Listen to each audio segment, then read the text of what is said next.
This podcast is part of the Zio to Hero podcast network. You stay right here. The world is very lucky to have you, and so am I. May the power protect you always. We heard the voices. We can hear them. We can touch them. We're gonna find out who they really are. Well, now that's a terrible idea. I'm gonna do that one more time because I felt like I sloshed it.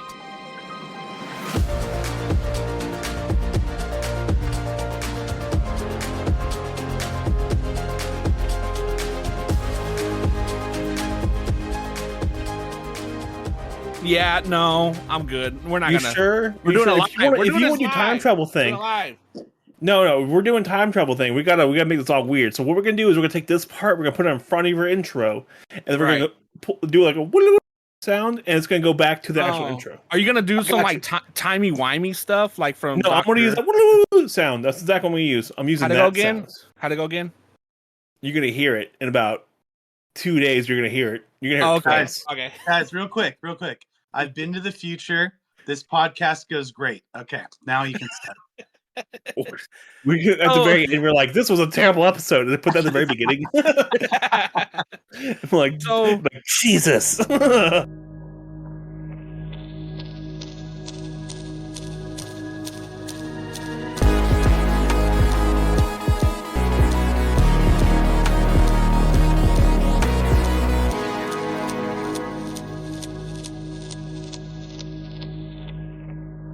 Thanks for tuning in to this week's episode of Zio to Hero, where I'm Billy, and I'm always joined by my brother, Jim. Well, Jim, this week we're going to time travel through some loopholes here. Sometimes. You want to try that one more time? Yeah, no, I'm good. We're not going to. So if you heard, we have a new voice today because a little backstory. So we took the December off. We decided to do January. Just full gas. Let's go. Come on. We're gonna full gas. Okay. So we have a new voice with us tonight, and I would have to say probably the leading person for like a lot of these like live action Power Ranger series on YouTube coming out. I feel like our guest tonight probably has set the bar and basically like inspired people to do this as well. With the Shattered Grid series, but I am talking none other than less than Collin Bass. What's up? I found you on TikTok, started watching your stuff, and then all of a sudden now we are, and I've absolutely loved your content that you've put out too. Thank you so much. And from what I've gathered, we're all going to be best friends after this podcast. I saw that in the future too. Yeah. It's like that But song you put that juju on me. Don't you do it. What's that song? He's like, we're the three best friends that ever could be. Anyone could have. Yep. Oh my God. I just want Jim to carry the baby on his chest and he hits the door with the baby with the door. Jesus. So Collin, thanks for joining us tonight. How is it doing over there for you? We are the time travelers in this situation because we are 2 hours ahead. Yes. Maybe he's just 2 hours behind us. He went back. Oh, hold on. Time loops. Thank you for visiting me at 6:00 p.m. Yeah. No, I'm good. Everything's good over here. Very excited to talk to you guys and, nerd out and also tell you about all the content we're making over here. And thank you for the very kind intro. I really appreciate that. Oh, yeah. Oh, definitely. I can go on. You went to. All right. So as Collin, as we know that you took the reins and you started independent Power Ranger series called Shattered Grid. Shattered Past. Shattered Grid is the comic. My bad. Sorry. You had him on. You invited him on. You had one thing you had to get right. One thing. And you disappointed me for the last time. No, Collin, come on, you and me. Let's go make our own podcast. Let's go. Let's get out of here. Time travel. You get Billy. Get. Yeah. Okay. So Shattered Past, and what created that? Like, what was at what point did you say, "Hey, I want to do something different"? I won't make it long-winded, but basically, we had been doing fan films for a while, and then on a whim, I randomly got invited to Morphicon, and I saw Unworthy Episode 1 during the fan film competition. And I loved Power Rangers for a long time. I just never really thought I would do content about it. And I'm watching Unworthy, and I was like, I got to do something Power Rangers. It means so much to me since 1993 until now. And so we did a Ninja Storm prequel series first. It did pretty well. People enjoyed it. But then one day we got rained out and we couldn't film it where we were going to. So then I, on a whim, wrote Shattered Past Episode 0 the night before filming, and I happened to have an Omega Ranger morpher, and the Omega Ranger never got real love in SPD. And so we did Episode 0, and if you go watch Episode 0, it's really me, a voiceover, and me running from explosions. And, we did the Omega Access where I can access the different weapons, and people seem to really enjoy it. So then I was simultaneously doing First Ninja and Shattered Past at the same time. And then I met William Schufelt, Ninja Steel Red Ranger, and he was like, hey, I'm down to make some content too. So then we did Rise of the Ninja, which is a sequel series to Ninja Steel, Ninja Storm, everything, but it's all connected. Then DJ Rivers, who's the head of Bloodline with Christopher Kamen Lee, approached me to reprise my role as Sam in Bloodline. So then all of a sudden, what started as just like a fan project inspired by Unworthy, I was doing 4 Power Ranger shows at the same time. And then I was like, well, we got to call this something because it's all connected. And so I called it the Power Rangers Extended Universe. And that led to comics. It led to, I think we're at like 15 different returning Ranger actors. It led to all these like really cool opportunities where it was just a dream come true. But Shattered Past was just a really happy accident. And now it's like our number 1 show. And so now, some things went wrong behind the scenes, which I won't get into, but I've been sitting on the finale of Shattered Past while Bloodline's still going on and everything like that. And, now we're getting back into it, but there's a blessing where in Shattered Past, you can time travel and meet different Rangers and everything. And thanks to conventions and Morphicon and the conventions I help run, we've made friends with these legacy Rangers, as I like to call them. So because I didn't rush the series finale out, now I have scenes with the Thunder Rangers, and I'm filming with the Lunar Wolf Ranger, all these cool things that kind of led to me going, hey, I'm glad I took a little break from it. But that is the short version of it. Now, you said you worked with Christopher Kamen Lee, right? Yes. So he was is in Bloodline and Shattered Past. Okay, so I met him a couple times. Is he as uncensored as he is with y'all? Maybe worse. Oh. Yeah. Okay. No, he's very comfortable wherever he is, and he's very uncensored and just real. Oh yeah, there you go. So in Shattered Past, there's a couple things that your character Sam O'Neill does, and this is what I was telling you before the recording. So he collects the artifacts, right? He scans artifacts. So the one thing, different weapons. Now the thing I like the most, that a little nod, is that whenever he summons a weapon, he actually summons their part of that suit as well. Yeah, we light up the left arm and whatever weapon it is. And when I was watching, I was like, hold on. I had to rewind it, and I was like, okay, white tiger, ninja, and then not Chrono. Yeah, I did blue Time Force. I've done blue Thunder Ranger, red Ninja Storm, Quantum Ranger. That's what I was looking for. Oh yeah, I did Quantum. Yeah. I absorbed Magna Defender's sword from the actual Magna Defender, which was a dream come true, but I have not used it yet. So we'll see. Okay. But yeah, I was like loving the little nods that you would put the suit, and even with the White Ranger, the Saba, you actually had the armband as well. Yeah. And I absolutely love the little nods that you put with like the suit with the weapon. Thank you so much. I appreciate it. Yeah. And so when you were filming, how did you find these spots at? Were you just like kind of driving by and be like, oh, that's a nice spot, that looks like a good spot? Well, like I said, I've been doing this for a long time. It was more like DC, Marvel, Star Wars, that kind of thing. And it's always been, little to no budget. So we kind of just had these different spots that we like had locked and loaded. And then when it would be like a Legacy Ranger coming in, I would kind of have to try to show that we're legit. And then it would take money to go get a set or try to make it seem more legit like that. So it really just varied on what the scene was. But I have a little stash of scenes and locations for certain things. But then when it comes to, let's say we had a David Yost, and it was awesome, right? But it was during COVID, so we had to be really, really careful. So we set up a green screen and did everything in there. And then for the Magna Defender, he doesn't really rep Power Rangers at all. But for some reason, he took a chance on us, though. We rented like a spaceship set, you know. But then there are times where like me, Chris, DJ, and Jordan are all just fighting in the desert in Bloodline. You know, it all kind of varies of what we can afford and how legit we can get it to be. But man, the sets really add up. But then also there are some days where I'm able to just, you know, drive this way up into the mountains, and I'm in a ninja vision with Ninjor. You know, we've been really lucky. Yeah. So you said you were able to rent sets. Is that like they actually have like buildings that have set rentals? Yeah. So over in LA, there's a lot of different. Oh, makes sense though. Yeah. Yeah. There's a lot of different types of sets here, and they're even you just watch Billy put 2 and 2 together. So yeah.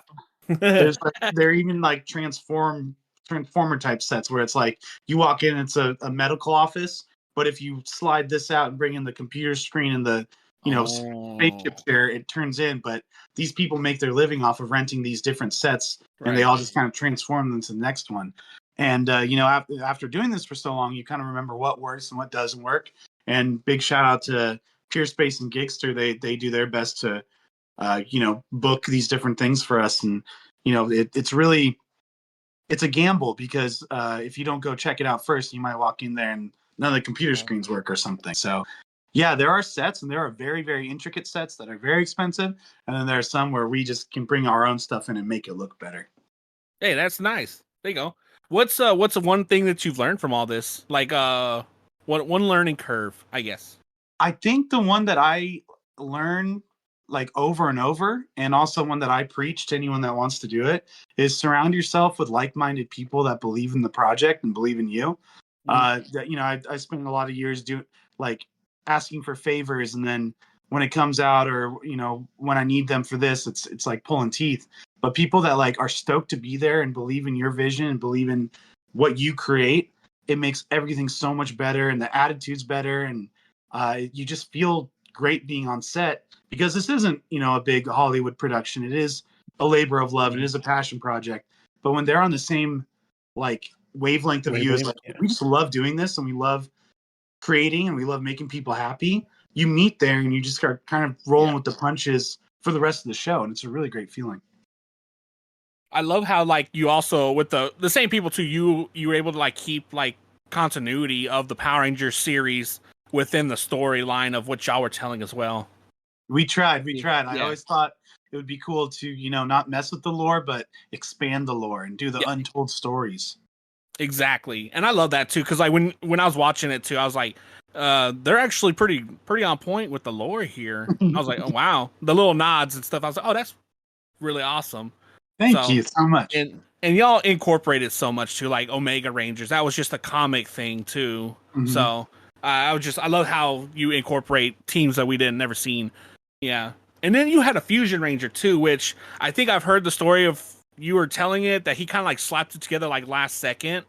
And DJ was always supposed to be the red Fusion Space Ranger for Bloodline, but he had gotten the suit in time for my fight against Draken. And then I was like, dude, I'll write you in. Let's morph together. And it was like a big like bro moment. We're like, dude, we're morphing. We did a full CG sequence. It really like made us closer in real life too, as cheesy as it sounds. And then from there, we were lucky enough to film with Catherine Sutherland. And we had the idea, or I think it was me. Sorry, it's been a while. But I was like, what if we Zeo charge our Red Time Force Rangers, Sky's dad, Landon Tate? And then he became his own Fusion Ranger. So then he became, I think, the Red Time Guardian. But the idea is that DJ was going to be the Red Fusion Space Ranger in Bloodline, but we worked it into Shattered Past. And then Dade became the Red Time Guardian because of Catherine giving him the Zeo Charger. Yep. And then he powered up his Red Time Force suit. So yeah, we have 2 Fusion Rangers. And then I don't know if you know this, but in Bloodline, I become kind of a Fusion Ranger too. I'm R1 Omega. So it's basically a mix of SPD Red and Omega Ranger. And there's pictures out there. I haven't filmed in it yet. I'm looking at the helmet right now. But yeah, so now technically, in the scheme of things, we're going to be like three red fusion rangers all together at the end of Shattered Past, which I think will be really cool. Ooh, another Forever Red. Oh. Yeah, that'd be great. That'd be great. So, as we're talking about Power Rangers, do you have a favorite season? Yes. Dino Thunder is my favorite, but Ninja Okay. Storm is like a very, very close second. Ninja Storm is the one that kind of brought me back. I always checked in every season, and Disney era is my favorite era. Yeah. Mm-hmm. But the season that brought me back, where I'm like, this is funny and cool, and like it's not just about spandex and rubber monsters. Like I care about the ninjas and their elements and their powers and stuff. I'll always have a real soft spot for Ninja Storm, and that's kind of why I did First Ninja, which was our first Power Rangers project. Yeah. And I thought it'd be really interesting to focus more on how the school was formed and the elements and the ninja side of it, and then like Power Rangers and tights and everything secondary. And so I'll always love that, and I'll always love Jackson Brooks because I love Dustin Brooks from Ninja Storm. And I met Glenn McMillan at Morphicon, and he was so kind and so supportive of my character, who's his dad in our show. So yeah, to answer your Dino Thunder #1, Ninja Storm close #2, and just all of Disney era is probably my favorite. SPD, RPM, those are my top 4 for sure. Oh, hey, you got it. And with y'all's series, didn't y'all incorporate a Super Sentai with the Ninja Rangers, the black one? Was he? No, that was made up. That was ATO Worldwide, who did our theme song for Shattered Past. He made his own Ranger and cameoed in our show. Okay. But it was very similar to the Super Sentai one. It just was different. It was called the Inferno Ranger. Right. Okay. Yeah, that's cool. Oh, man. And you've actually branched off now and done your own other shows too. Other one-offs. Like what Son of Trunks, you're doing a Naruto style one? Yeah, so Son of Trunks is like my main focus, but yeah, you have to imagine that team is so hyper focused in the production, post-production of that. I'm trying to keep content being created with other teams that I would just help produce or write or act in. And so my friend Selwyn, very talented dude, very cool dude, stunt guy, actor, creator. I pitched this idea to him called The Last Uchiha, like a modern times Naruto story where it would be like it would exist in this year, and all of the clans and superpowers and ninjas and all this stuff is all just myth. But it turns out it's not. It's just from a long, long time ago. And so we did a teaser, and we're about to shoot, I think next weekend. We're going to shoot like the first part of the first episode. But yeah, I'm very excited. I love Naruto for a really long time. And this is going to be another like kind of untold story where we still have like all the jutsus and powers that you love, and also some reoccurring flashbacks and characters, kind of like we did in Son of Trunks. But it will be a different team than what I'm doing with Son of Trunks or Power Rangers. So in a perfect world, we have all 3 shows going at the same time. That'd be great. Oh, there you go. Yeah, and then in Son of Trunks, like I told you again earlier, some of the mannerisms you actually kept within like what the character would do on the anime, y'all actually did in person. Like the way they laugh and the way when they laugh, they pop their chest and stuff. And so when Super 17 showed up, that's when he laughed. I was like, hold on, that's how they would laugh in the show too. You nailed it. Yeah. He nailed it. Yeah, I was like, it's funny finding that balance. I was really scared to do Son of Trunks because, we all got hurt by evolution. And even when I was just toying with the idea, no one seemed very stoked on it. And then I had this thing in my head. I was like, all I have to worry about is if I'm proud of it. And if I, as a Dragon Ball fan, would I like it? And so as I'm like writing the episode and like filming the episode, I keep kind of finding cool things to bring in that any Dragon Ball, like real Dragon Ball fan would be like, all right, that guy's not just creating content. He loves Dragon Ball and wants it to be something special. And so I'm very blessed. I had Brennan Mejia, Dino Charger Ranger, come in. DJ Rivers, my bro, he came in as Piccolo. I had to beg him on my birthday. We had a lot of like really lucky grabs that made the show super special. And even some returning voice actors from the anime, which I think they saw how much I cared about and how special I wanted this to be. And I got really scared at the end when we were like about to release it. was like, what if I did all this and no one cares? You know, like what if? And I was like, you know what? We'll make them care. We'll make this really special and we'll make it something that no one's ever done before. And now they don't care. We'll make them care with force. Yes. So now my question for you Yes. with the making of Son of Trunks, how tempted were you to make a bunch of abridged references? Oh, it was tough because we did them on set all the time. And then also after my thing, so like not to like ramble, but before my job and where I am in the company, I was just kind of acting and writing and stuff.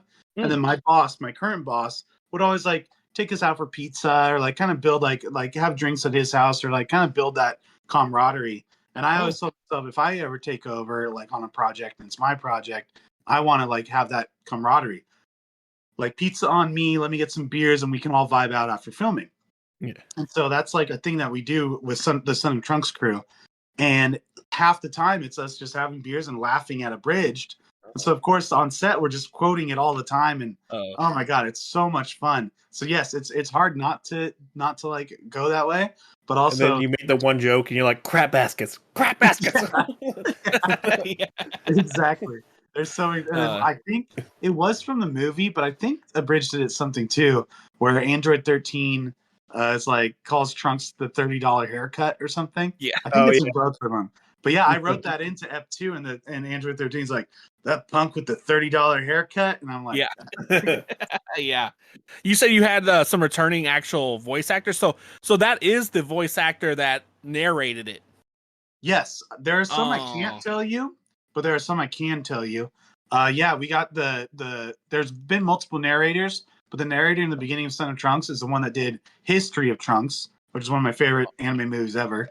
And so he came back and narrated it, and he's super cool. His name's Dale Kelly. Then we have some other ones that I can't really talk about, but it's also leading us to getting more that I can talk about. Like, I think I can say this. Perfect Cell came on for episode 2, and that was a dream come true. And so now we did it just for the trailer, and it was just kind of like to motivate. And then I'm going over the rough cut because it's coming out, oh my God, next month. And then I was like, no, we got to figure out a way to fit this in. So now I'm working, not me, but I'm having someone work on like a full 3D model of Cell walking towards with the monologue. And I wouldn't have ever done that unless I was able to get the voice actor.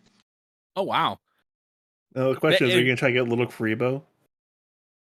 I want everyone. I want everyone. There we go. I want everyone. Okay. Are you trying to get Sean, the voice actor for Goku? I have a theory that because I technically work with him because of the conventions. We've had him guest at our cons like 3 or 4 different times, and we've like had full conversations. But I get really nervous because he's known for not liking live action anime. He's fan made stuff. One of my buddies is like best friends with him. Secret. So I'm gonna cut this out. Okay. Anyways, yeah. Let's cut all that out. But to answer your question, Sean Schemmel, no, I don't think that he'd approve of the project. And I do see him at the conventions and everything, and I just like to be cordial with him and friendly. But no, I don't see myself going after him. We actually have a really talented guy playing Goku in the flashback voiceovers, Brown Bakugo. He's a really funny content creator that is just so talented with imitations like that. When you do ADR, do you actually play the film back, or like, because me and Jim, we've done some voiceover stuff, and we just read the lines. Do y'all actually like play the video behind it as well when y'all do the ADR? Sometimes a perfect example is the scene you brought up with Super 17. That one. There's planes all day long. Planes, wind. It was just nuts. We couldn't record it properly. So the next day when we filmed the hyperbolic time chamber scene, I had everyone come early and record their lines, ironically, in the hyperbolic time chamber. So they recorded it, and then we had the whole scene for them to watch and match their lips with. Like, it had great audio. It's fine. Like, background noise. Well, your ADR is like on point though, because like you can't really, you can hear it, but it matches very well. So thank you. Yeah. If you're not listening for it, you're not going to notice it. Yeah, exactly. If you don't know about it, you would never notice. Yeah. Thank you. Okay, that's enough for me. You sure? You want to keep I was going? trying to go. I was gonna go Super Saiyan a little bit there. Yeah. This guy right here. The only Super Oh. Saiyan is he'll fart really bad, his back pops, and he's good to go. Oh yeah. Now the question: if you fart while standing up out of a chair, can you legally say liftoff or what? Sure. I mean, I do it, so.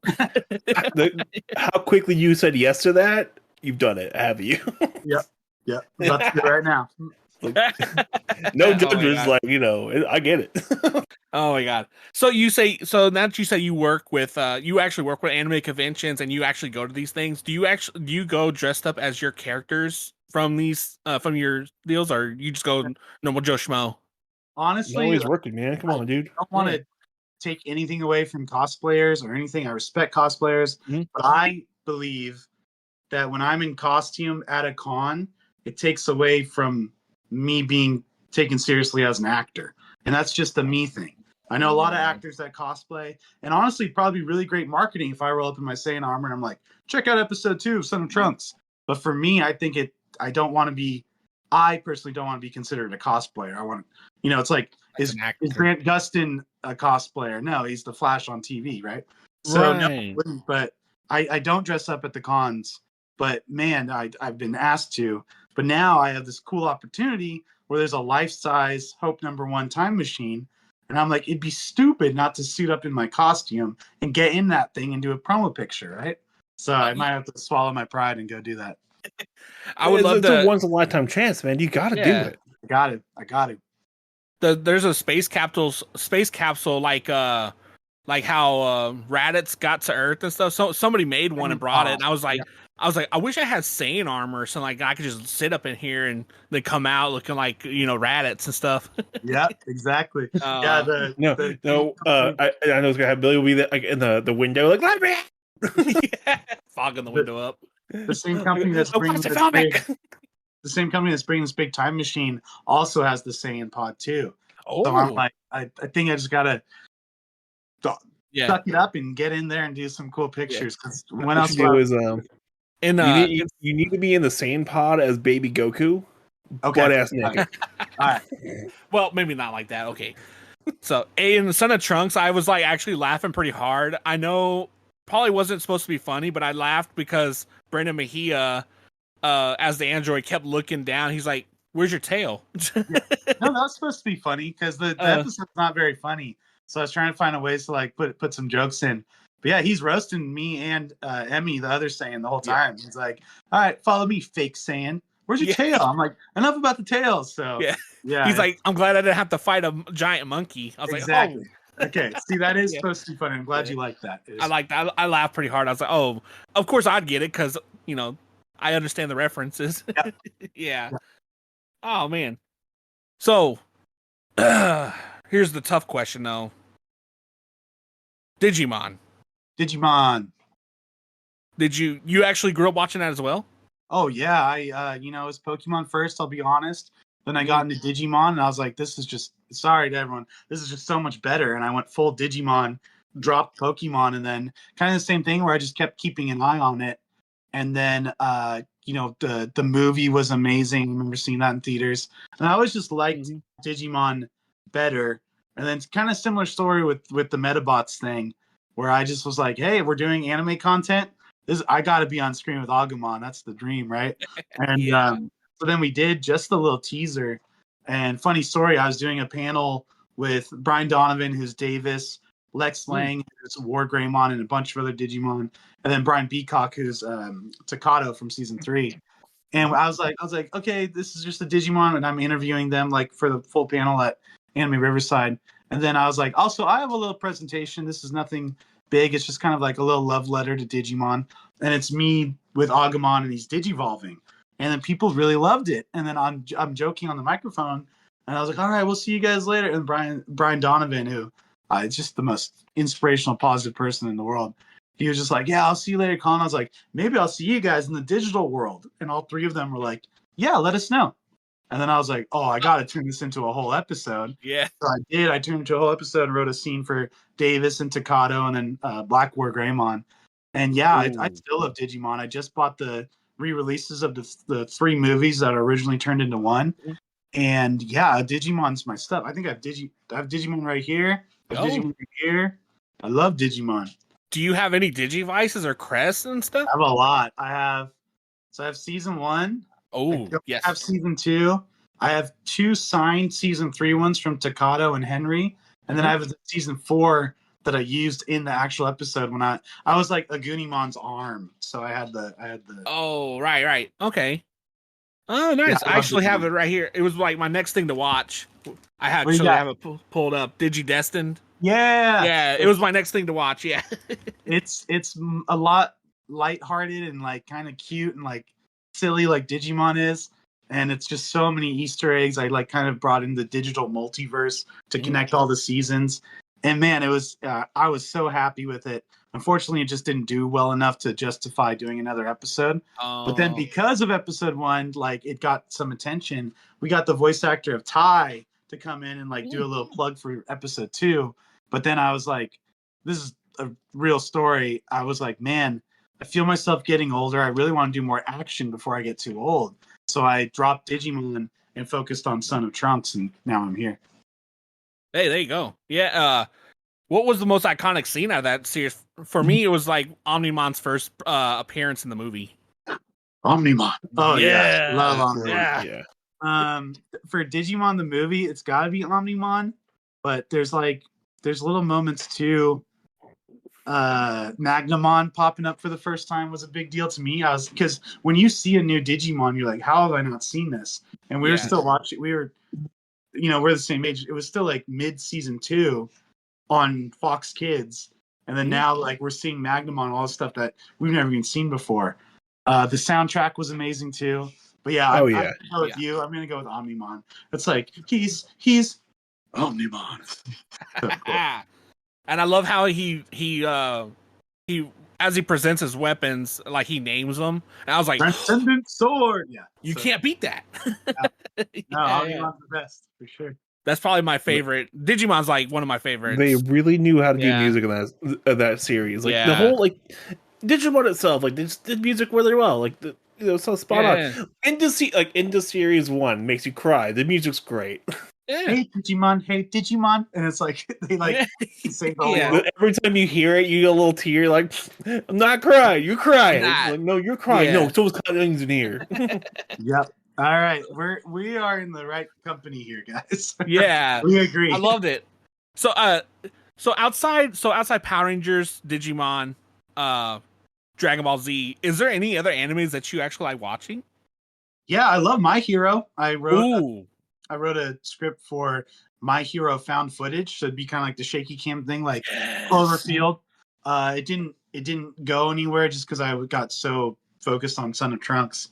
But I love Naruto. Love Cowboy Bebop's a big one of mine. Love all not all the Studio Ghibli, but I love a lot of Studio Ghibli movies and Miyazaki. Can you do a better version of Cowboy Bebop than Netflix did? I don't know. I actually liked that one. I'm going to be honest. I did like that.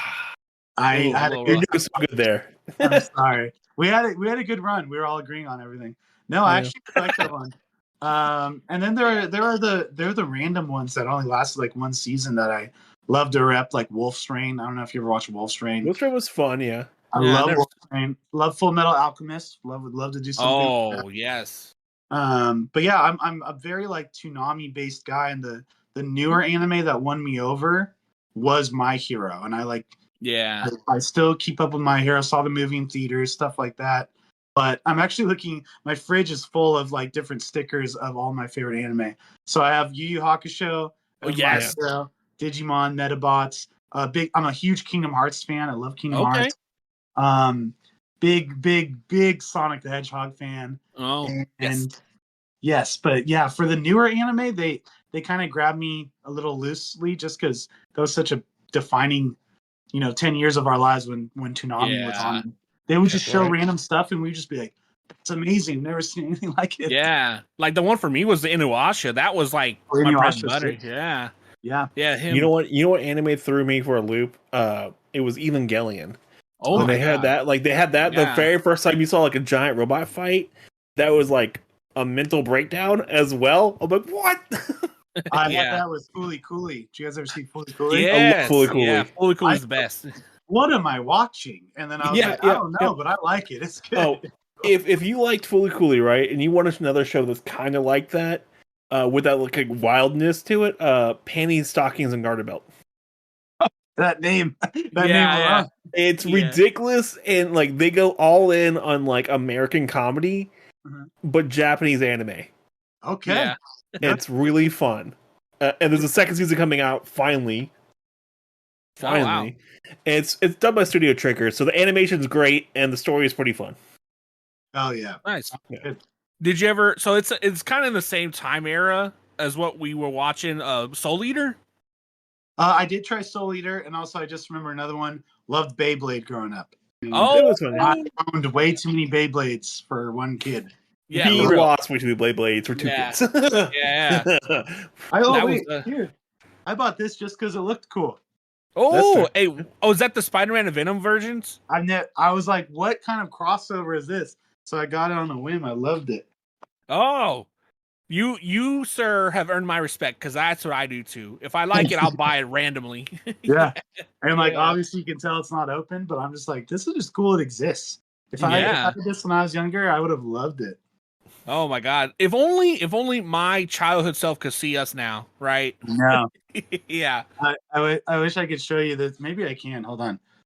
Can I switch the camera on this to go out? Are you on your phone? You should be able to, and or just turn your phone around. Okay, hold on. I'm going to show you. This is a very messy, like garage, but this is where all my like nerd stuff is. So I have all these. That's my award for Shattered Past. Oh. Some different signed prints and stuff. But if you can see over here, all the Ranger helmets. Oh yeah. And then there's like weapons and stuff. It's really, really messy. Sorry, but no justice here, man. Come on.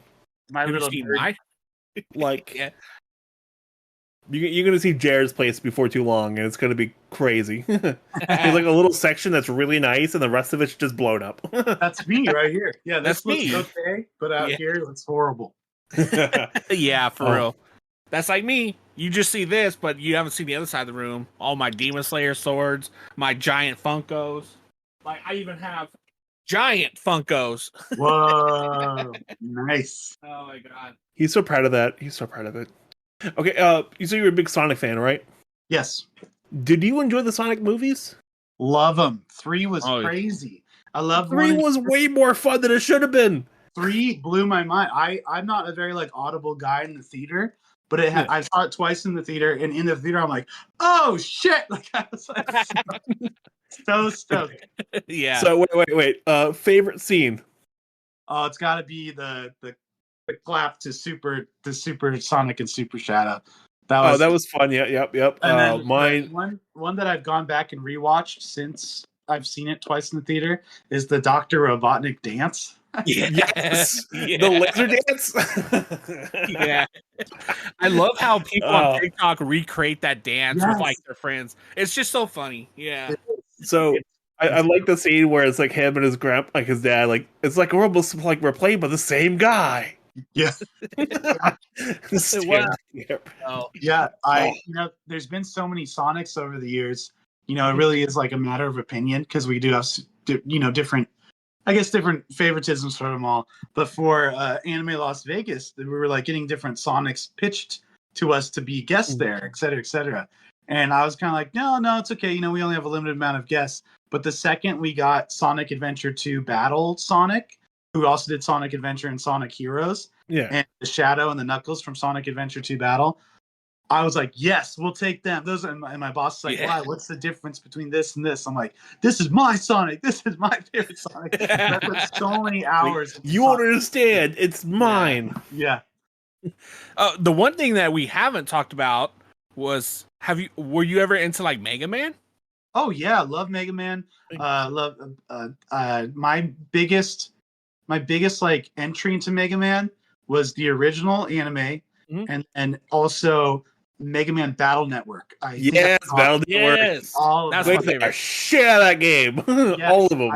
I played that game way too much, and then also the anime was on at the same time. with Lan and Mega Man, and then they had like all these anniversary things coming out. Mega Man Zero, super dope. Proto Man's awesome. Yes, Mega Man is dope. I have not seen that new thing that they released. I think it's called like leveling up or something. Secret Level. Yeah, Secret Level. It's pretty good. It's pretty good. I heard it the entire time you're watching it, though. You just keep saying to yourself, "Secret level, dun, dun, dun, dun, secret level." I heard the first episode is a D&D episode, and it's okay. I'm not gonna lie to you. I think that was one of the best episodes. It really displays D&D to people really, really well. But the Mega Man one's pretty good. There's one with Keanu Reeves, which is freaking great, and the Pac-Man one will just make you question your entire existence. Okay. All right. It's good. It's really good though. Oh yeah. We watched it like one night. It was like really fast, like 15 episodes. Check it out too myself. I'll do that the entire time. Yeah. Secret level. You have any shows that you like? Like my recently favorite show has to be Severance. Oh yeah, I love Severance. I'm also a big Dexter fan, and Dexter Original Sin is out. So, did you do the first time you watched Severance, or the first time you watched episode 1, right? You were sitting there, you're like, okay, and it's like directed by Ben Stiller. You're like, whoa, what? Yeah, I was like, whoa. I was told by one of my TikTok movie guys, go into Severance blind. I did, and I'm so glad I did, and that's how I know people. But yes, love Severance. And so on Fridays right now, I get Severance and Dexter Original Sin on the same day. It's just the best. I feel like a little kid on like Saturday nights when Toonami would have like Justice League Unlimited and Teen Titans and all the good shit up.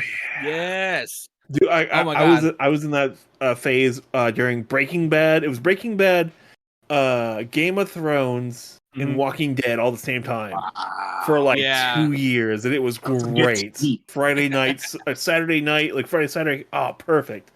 Monday, just all at once. So, have you watched Silo yet? I tried Silo. I'm sorry, it didn't grab me. I watched, I think 2 episodes of it, and it didn't pick me. Hey, that's fair. So, if you like Dexter, did you ever catch on to You? Yes, yeah, You. Yeah, I saw the music version of Dexter. I actually Okay, I saw the first season, and I haven't seen anything else past that. But I'm just sitting there like, he's really setting these things up.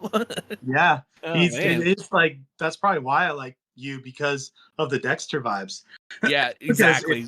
It's just all like girl based. Dexter's more like, I have to kill because of my past, and this guy's just like, I have to kill to be with this girl. So it's a little different. But it's like clever how he gets away with it and everything. Oh my god, that is so true. Yeah. Oh, there's a show that actually recently came out. Came out dubbed in English. It's called The Red Ranger. Red Ranger thing, right? If Red Ranger becomes a hero in another world. That's right. Adventure in another world, yeah. It's real cheesy. It's like really like kid based, but I liked it. It was fun. Yeah, I've heard very cheesy. Yeah, I've heard good things about it, and I'll try it for sure. Yeah, so it's fun. If you want a more dramatic like adult version of it, Go-Go Loser Ranger. Check out Go-Go Loser Ranger. Yeah. So the Red Ranger one, his Power Ranger team is a love team. They're for friendship and relationships, and the evil corporation is the one that's trying to break. Yeah, and marriage, and they're trying to break up everybody. It's so funny. Yeah, it's like really funny. Yeah, it's just sitting here watching it. You're like, this would be an isekai. Yeah, yeah, this makes sense.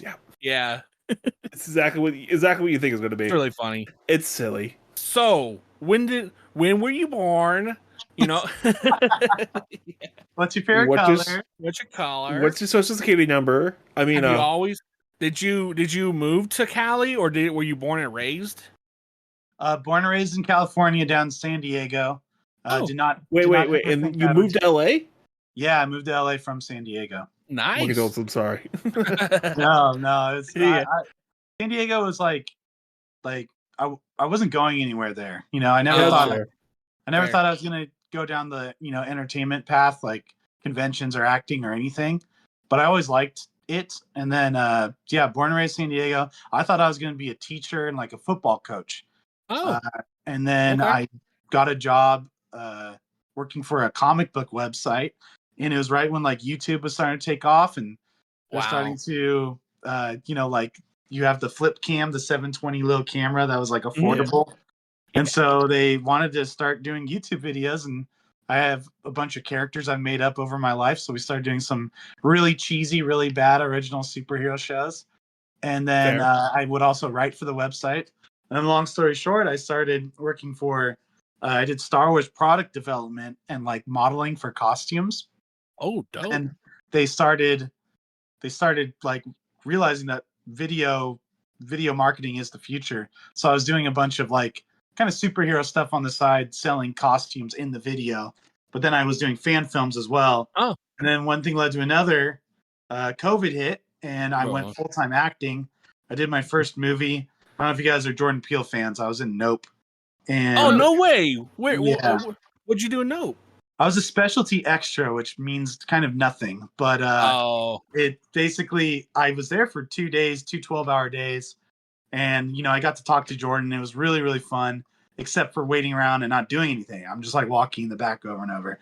Then I did like a Netflix show, and I did some reoccurring YouTube thing. And I was like, this is not for me. I can't imagine this being like what I do for the rest of my life. Oh. And then the world started opening up again, and my current boss hired me to help with marketing for the conventions and also produce all these different shows and different gigs that we'd have from like random stuff like Bloodshot from Sony. We do like things from him. So it was like kind of always come and go.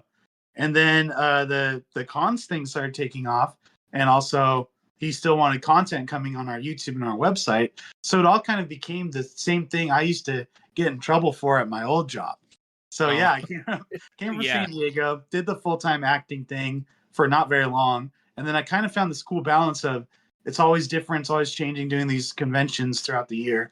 But I still, like, there are days where I'm in the office getting ready for the con and doing marketing. Then there are days where I'm a Power Ranger, you know, and it's I love the balance. You found your groove really, like you found your groove. Yes, and it makes me so proud to hear this. Thank you. Thank you so much. So as you're from SoCal, were you ever like a big baseball fan or college football or? No, I faked it. I was actually just a huge nerd, and I like pretended to love football and whatever sports was, whatever I thought was cool. Billy knows about that. Yeah, you're good. But no, I was secretly just a big nerd, and even now I don't really watch any sports. Like, unless I have like a big beer with my friends and the game's on, I'll watch the thing. But no, not a big sports guy at all. I have a big fond memories of watching the Chargers down in San Diego. And then ironically enough, I moved to LA. They moved to LA, so now I'm still with them in a way. And but my whole life was sports growing up.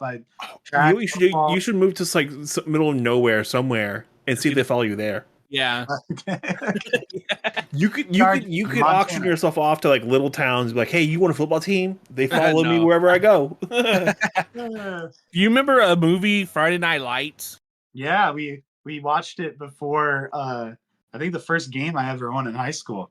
Or no, maybe we lost it. I don't remember. But it was I've seen Friday Night Lights. So they had a TV show that was filmed actually right where I live at, and I was an extra a couple times in their shows. Yeah, our high school is where they filmed it.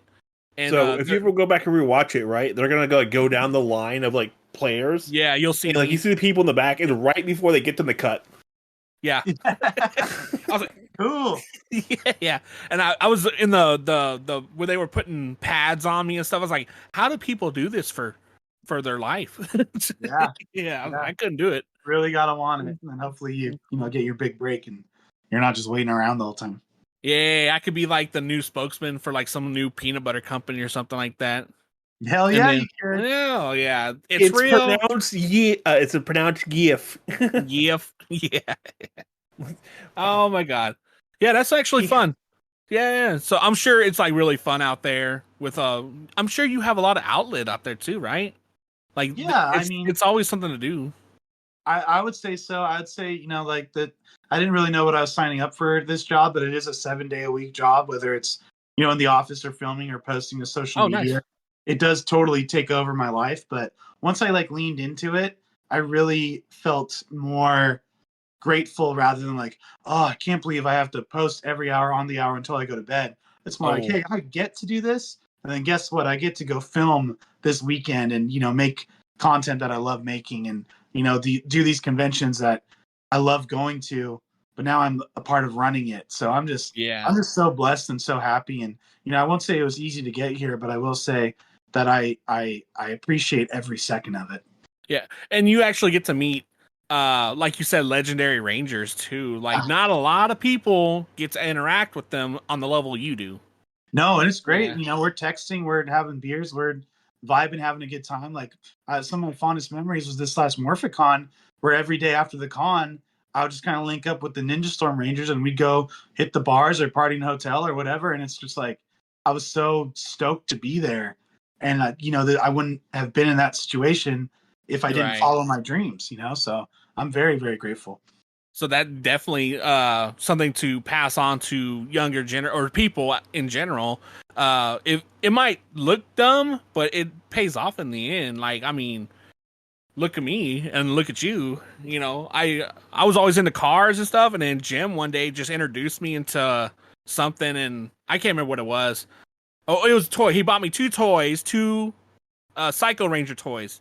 Cool. And then next thing I know, I got a whole collection going on. I'm into anime. I'm doing all this stuff. I'm doing voiceovers for people's storylines. Yeah. So, it's important to surround yourself with the things that you love, and that's all you really can say. Yeah. He knows characters' names in anime. Yeah, so I couldn't be any more happier. And spell them. So like you said, follow your dreams. Don't ever get discouraged. Yep. Definitely. And even if it's not your dream, just surround yourself with good people and things that you love, and things will usually work out. Exactly. And don't take a mistake that you do to hardly learn from your mistake, because I learned from my mistakes, and now here I am. So doing the cool stuff. So absolutely, definitely, I can't agree more. So we're best friends now. So just expect me to visit you randomly. I got a couch with your name on it. All right. Okay. Say no more. All right. He'll do it. All right. As we come to an end of this, definitely, Collin, it was a blast having you on here talking just randomly about your projects, shows, animes, where you're from, and what you put down superhero for your occupation on your W-2s. Where can our listeners find you at? You can find me at Collin K. Bass on basically everything, but the main channel is Anime Fire on YouTube. If you just follow those two pages, I'm pretty active on my personal stuff, but when things are done and ready to be released, it's the Anime Fire YouTube. And there's something for everyone. We got Ninja Turtles, we got Digimon, we got Power Rangers, we got Dragon Ball, everything in between. So go check it out. I promise you'll find something you like. And that's Collin K. Bass in one word. Right. Yeah. Okay. Sweet. All right. Well, thanks again for joining us tonight. Always fun. I honestly did not think you would message me back. I was like, hold on. I got to have this guy on here. We got to talk to him because he has some of the coolest stuff. So, thank you so much. I had a blast too. You guys are great. Thank you for having me. And then, Jim, where can we find us? Because I'm always saying it. I'm going to turn the tables on you, buddy. Where can you find? Come on. You can find us at yourmother.lol. No. Wow. Come on. I mean, Zero to Hero. Yeah. ZeroToHero.com across the board. Yeah. Okay. All right. That's it. All right. Okay, Jim. What? Cut it. Chop it out. Do you want to be a hero, but you're not? Do you want to be a Jiro or a Kojiro, but you can't because you're not Japanese? Have you considered Zio to Hero? Remember, heroes come and go. Idiots are forever. Jimbalee!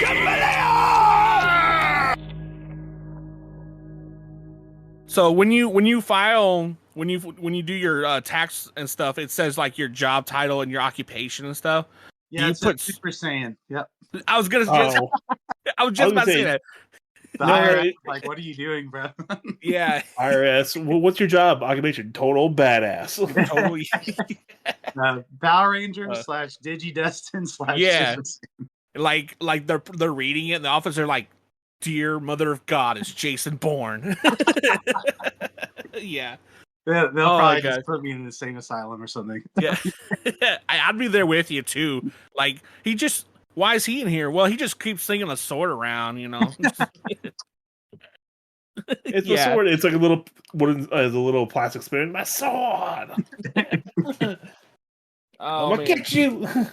Let's see. Can I do it? Well, I would just use these though. I have little miniature Demon Slayer swords. Cool. Yeah. Oh.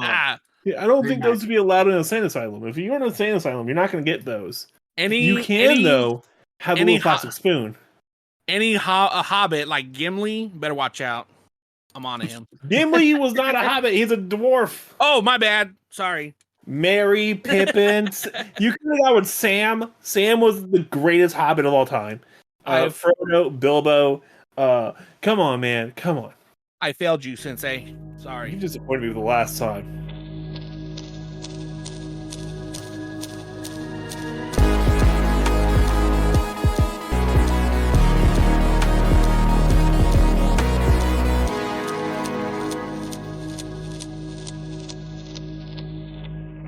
This is the Zio to Hero podcast.